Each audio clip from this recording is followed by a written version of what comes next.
and it's different. I'm teaching at a liberal arts university and teaching at taught in a fine arts school, so that's a little different kind of a focus.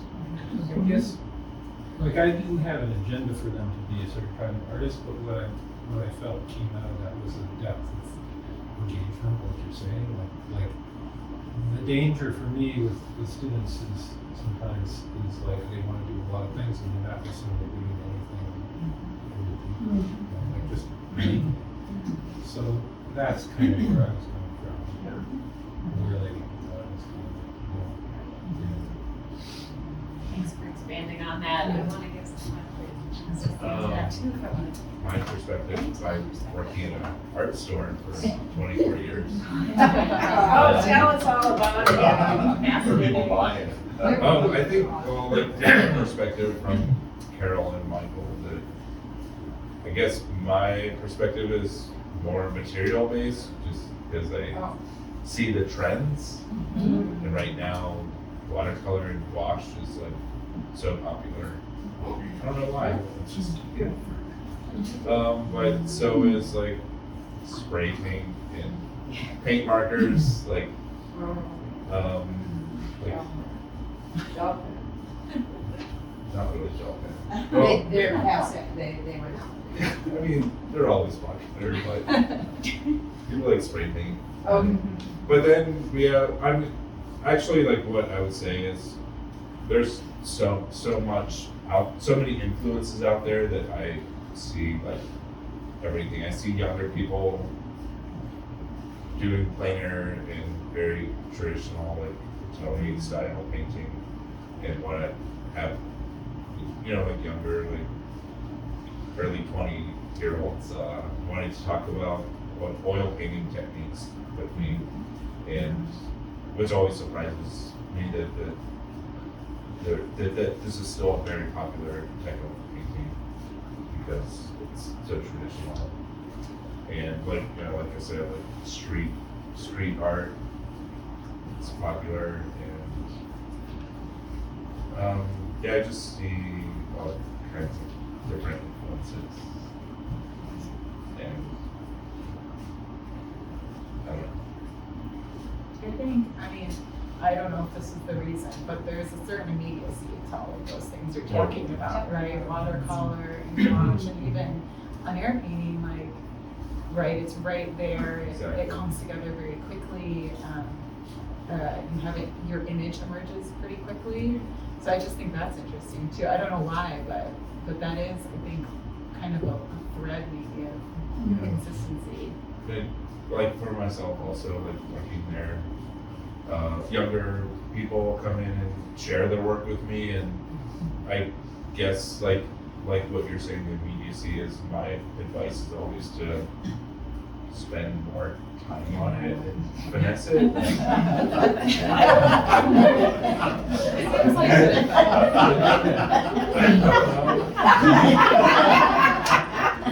You're hired. Well, I don't. Yeah, just concentrate on the composition and Right. color. Like the intent. Be very intentional. Yeah. Like There's a place for both, right? exactly. Yeah. Let's do that. I just wanted to add one more thing about why I think observational is meaningful for me as a teacher. Is the students come in and their head is full of all of this stuff, like culture, right? It's just like you're saturated with it, and they're not very critical about it, and it's pre-digested. It's a lot of it's flat already, and so the experience of, especially in foundations where I taught for so many years, the experience of looking at something really hard calls on different aspects of their creativity, and also they can be just observant of the world around. And I just have a feeling that because we're so saturated in digital mediated stuff, that like painting seems very popular. Not just figure painting. Painting is really popular. It's really like it must be some kind of like all this stuff, kind of like way to slow down and experience. willing to observe something, you understand it in a different way. And then you think, I think there's a total connection Yeah, I do. here about tempo and slowing down, and it's something that I notice when I teach with the museum, when I teach with objects at the college level.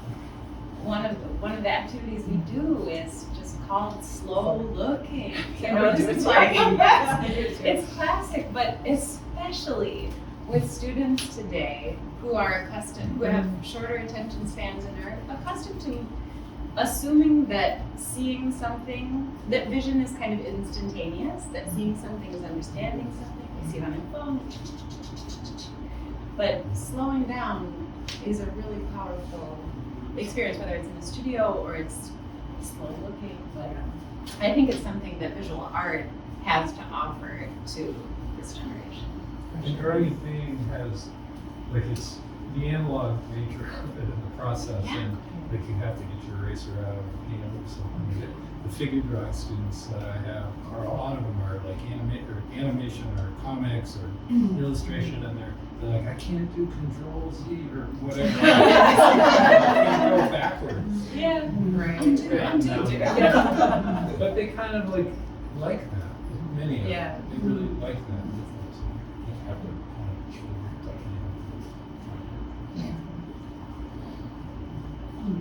Yes, Jacob and Hannah, sure, Megan, if you have anything to add about this, like either what you're interested in making or what you're seeing among your peer groups. Well, I was just thinking that it feels like now there's so many branches of art that are like solidified, like their own kind of industry. And something, recent that I discovered was like plein air festivals that I did this summer with Hannah. And learning that it isn't all that new. I think it's like 20 or 30 years kind of building up to where it is now. And I feel like there's a lot of different, as a young artist, there's so many different sectors and kind of these little worlds within the art world. And it is at times hard to decide exactly which one to like dedicate to. And then when you throw technology into it with the digital, and I know that people are using AI to make art in different ways, and projectors and things like that. It's not as clear cut as I'm guessing it was earlier. So now it's just this kind of big web of so many different groups, and sometimes it's really tempting to like experiment and just hard to really pick just one.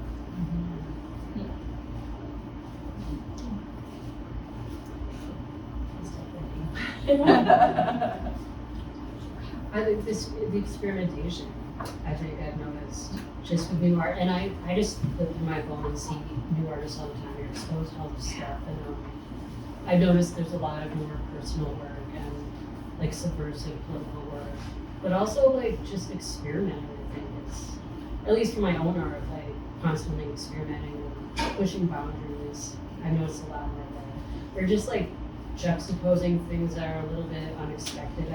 I've noticed in the art that I like to look at. I don't know. I think it's interesting kind of when you go at this thing, so there's so many different branches of this, and there's different ways you can start to look at it, because I think for a lot of us painting is a language, so we're using it either to be able to tell a very overt story, or sometimes they're really subtle and they're very personal or very open to interpretation.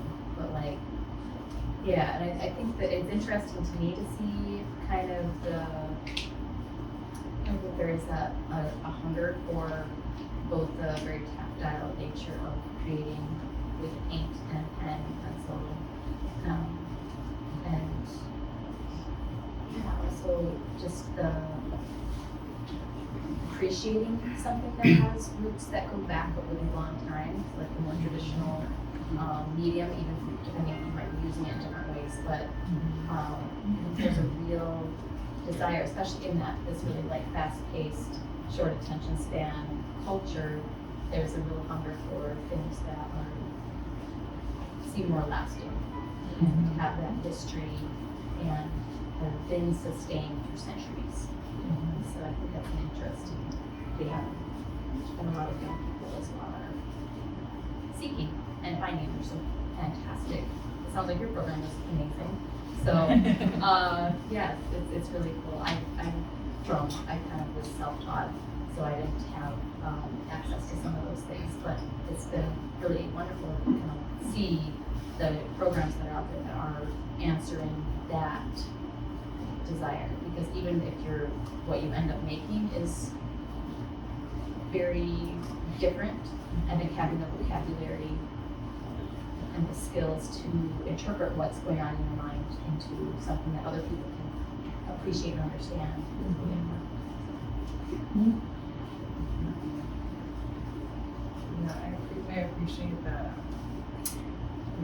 you calling out kind of this, and Michael, you did too a little bit about like the analog or like or attached to the tradition. I think because at least I see in our students too, like fascination with things like typewriters and Polaroid cameras. I mean, even my own kids are like, these Polaroid things are amazing. You know, they're like, you know, they they're like real photographs. Like they're so they appreciate the object, the thing, something touchable. And so I really appreciate you calling that out, because I haven't really been able to figure it out yet, like why they love it so much. But I do think it has something to do with this like super digital space we all live in now. And most of them, if they're younger, grew up in it. They've never had exposure in other ways, right? So anyway, thanks for that. That's a great point. How are we doing on time? We have like 2 minutes before audience questions. So we could just jump into audience questions. Yeah. If you all would like. Let's do that. I don't want to, this could get into, it could get long. I'm here to ask. And we can always return to some of our other questions if you want to, but we've heard a lot of interesting perspectives, and I'm sure it's tripped questions that you may have. So this is a time for us to converse more broadly. So if you've got a question, raise a hand, and we'll invite you into the conversation. Sally.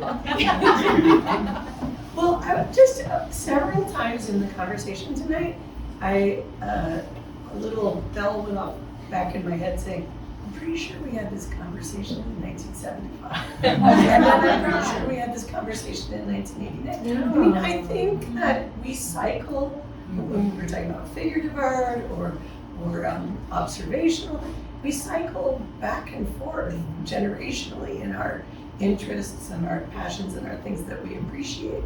So that was just a thing I kind of noticed was, I mean, and I mean it in a nice way. I'm not trying to say heard this, like it's like these are all age-old questions. Yeah. You know, what's old is new. I mean, it's yeah. I have a question. So aside from Groveland, for your academic environment, what opportunities for supporting one another do you find around here?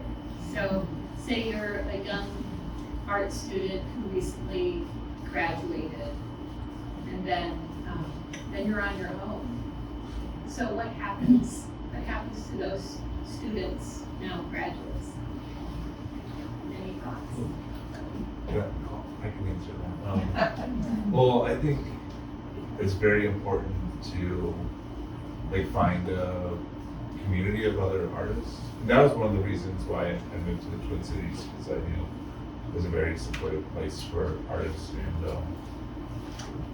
and there's so many opportunities to find your, I don't want to say people, but you know what I mean, like your group of artists that are in their community. It's easy to kind of tap into that. There's I guess I will talk from personal experience. Like when I moved here, I had an opportunity to move into art space, lived workspace in Frogtown, and that was great.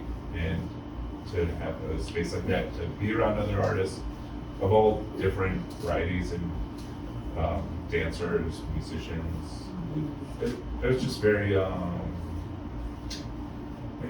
made me inspired. And then I joined High Point to start to do printmaking again, and that was amazing to be around other printmakers. And I just think it's really important to be connected to also, I guess, if we're going back to that community and connecting with real people instead of, I mean, we all feel connected through social media, but it's not like the real thing. Of course. It's not. For community, especially like in relation to plein air painting, I think it's a really interesting thing depending on like where you are, right? And so I started painting around the cities like as soon as I moved here, and just from like my experience, it's not only like you come back with a painting, but every single time you go out, like there's something worth telling your roommate when you get back, like, you will not believe what happened this time. Which is vastly different than painting, out the country. Like, they both have their pros and cons. But like, if you paint in a heavily trafficked area, then you're going to be getting a lot of people who come in. They might tell you about their grandkids painting or something like that. They might question who's that one painter with curly hair, Bob Ross, that the guy. Like, it's really interesting. And like, for example, just today I was painting this morning, a woman just had to give me a painting that she had sitting around her apartment that she got through her family, and I tried to like You explain. have to keep back with it. Yeah, I don't have space for it. I'm on the bucket. She gave me like a 24 by 36 foot painting. Oh my God. And close to that same spot, I was painting, and this retired couple told me about their work with the church, and it ended 20 minutes later, and they prayed for me with their hands on my shoulder. People are like biking by, and I'm like, yeah, this is happening. And so, Did you get a painting done? yeah, I did. I mean, it wasn't the best. Like, they were like, make this his best painting. It wasn't the best painting.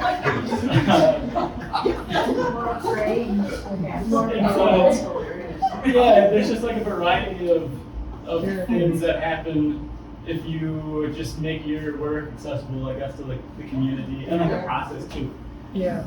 So Hannah, what is your experience with playing it? I'm just sitting here thinking like, I saw a badger once. Skunk. Yeah, it's kind of, I'm thinking about this though, because like, as I mentioned, I'm self-taught. I worked as an artist before I really connected with other artists. I didn't really know anybody. And I did, began to do plein air events, and that's kind of how I connected with some of the wonderful arts people up here. I also do a couple of art fairs, and first ones that I did, were terrible as far as, making anything, but were so good, just that experience of interacting with people, and you get quite a variety of people coming through, and they're not all positive experiences, but they're all interesting, and just having people see your work, seeing their responses to your work, and just even the people that are interested in what we're doing are such a varied group. And it's really amazing to get to.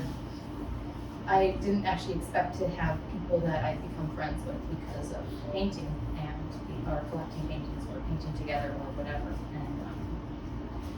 And that and the plein air community is pretty special, and that's something that is really welcome to me and something that I want to continue to do. So a lot of times I will paint. They're not always young painters, but sometimes who are new painting. Occasionally we'll paint together or something, just to kind of have that. It's just good to have that connection and have people kind of. I'm just still laughing at your stories. I know. I wondered if Hannah had captured that badger. Have Glen Air, I have a picture of it. It was really angry. So when I'm at home, there are 2 farm dogs that come out with me all the time. They're my painting buddies. And they're great, but the badger was not impressed. So I was sitting there like yelling at them, trying to avoid a fight, and I'm just like, this is so cool. I get excited. So yeah, I didn't paint it. I needed to get out of here.